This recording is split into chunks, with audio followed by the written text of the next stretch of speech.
En 2008, une rupture d'un oléoduc mal entretenu appartenant à l'entreprise Shell a provoqué une fuite géante de pétrole qui a déversé plus de 120 000 barils par jour dans la rivière Niger. Amnesty International a organisé une campagne mondiale pour obliger Shell à agir et à réparer les dégâts immenses causés dans la région.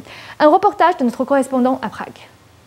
Shell a admis devant les tribunaux britanniques être responsable des importants déversements de pétrole au Nigeria en 2008. Cependant, rien n'a vraiment changé depuis et les habitants de la région attendent toujours que Shell agisse pour endiguer les conséquences dévastatrices de cette catastrophe. Amnesty International attire l'attention du monde entier sur ce problème. La République tchèque a créé une campagne intitulée « Nigeria Thanking Me ».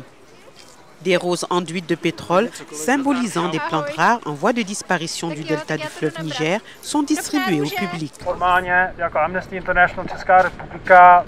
Nous, Amnesty International, voudrions formuler une requête à Shell, qu'ils commencent par prendre la responsabilité de ce qui s'est passé dans le delta du Niger. Nous leur demandons aussi une compensation financière pour nettoyer le pétrole déversé dans le delta. Les Nations Unies soulignent qu'1 milliard de dollars doit être dédié à cette opération de nettoyage. Quand vous imaginez la catastrophe dans le golfe du Mexique, BP a dû allouer 40 milliards de dollars de dédommagement.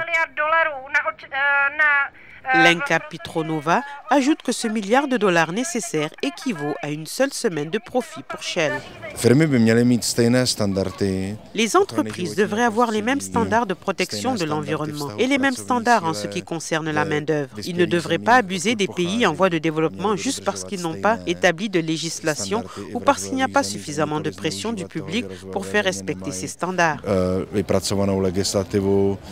La fuite d'Ogonilando a été causée par une négligence du service d'entretien. Il est clairement prouvé que c'était une défaillance de la maintenance de Shell.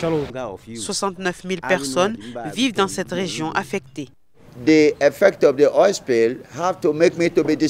La fuite de pétrole m'a fait fuir de l'endroit où je vivais. Je ne pouvais pas vraiment rester là-bas. J'ai perdu mon salaire, je ne pouvais plus gagner ma vie.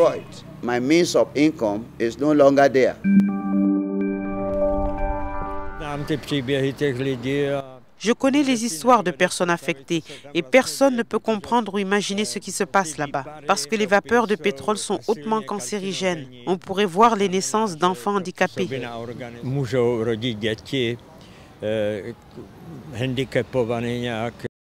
Le programme environnemental des Nations Unies indique sur son site internet que dans la région d'Ogonilandou, on a pu relever un taux de benzène 900 fois supérieur au taux supportable. Nouvelle NTD, Prague, République tchèque.